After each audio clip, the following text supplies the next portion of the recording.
This is ANN News Brief. South Africa has seen a dramatic and unexpected slowdown in the daily rate of coronavirus infections in the last few days. President Cyril Ramaphosa has suggested the 2 weeks lockdown is responsible. So far, and against most predictions of tsunami of infections, South Africa's hospitals remain quiet with no surge in casualties. The beds are ready, wards have been cleared, non-emergency operations rescheduled, ambulances kitted out. Medical teams have been rehearsing non-stop for weeks.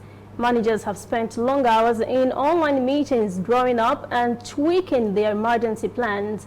Well, health experts are warning that it is far too early to see this as a significant development. They also worry it could even trigger a dangerous sense of complexity or calamity. South Africa has extended the nationwide restrictions by another 2 weeks to the end of the month.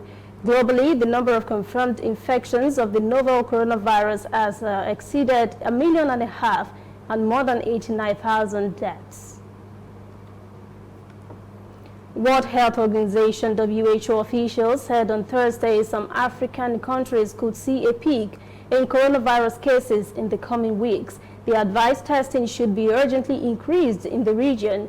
WHO Africa Program Manager for Emergency Response, Michael Yao, told a media teleconference on Thursday that the numbers have already doubled during the last 4 days. He said if the trend continues, learning from what happened in China and in Europe, some countries may face a huge peak very soon. He didn't name the countries that may be affected. WHO Director General Tedros Adhanom Ghebreyesus told diplomats in Geneva, without help and action now, poor countries and vulnerable communities could suffer massive devastation.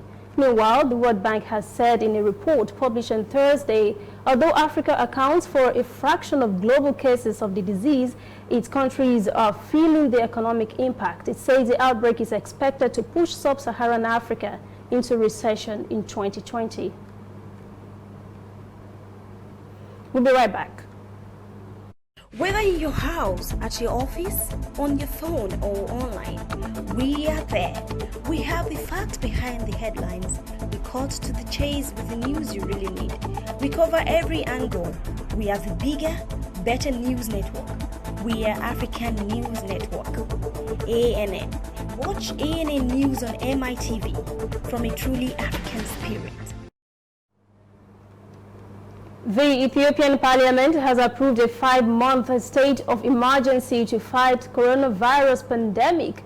Prime Minister Abiy Ahmed and his cabinet declared the measure on Wednesday to control the spread of the virus and reduce its impact on the country. Ethiopia's Attorney General Abebe Adanash said the COVID-19 state of emergency will be supervised by the Council of Ministers and ministerial subcommittees.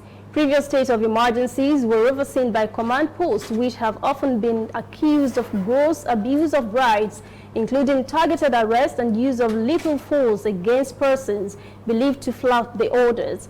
On Thursday, the Chief Justice said federal courts will listen to domestic violence cases that arise from the stay-at-home order as urgent types of cases. That is ANN News Brief at 11. For details on these and other breaking stories, visit our website, annafrica.news. Conversation continues on our social media platforms, Twitter, Instagram, and Facebook at ANN Africa TV. I'm Lucy Adiemi.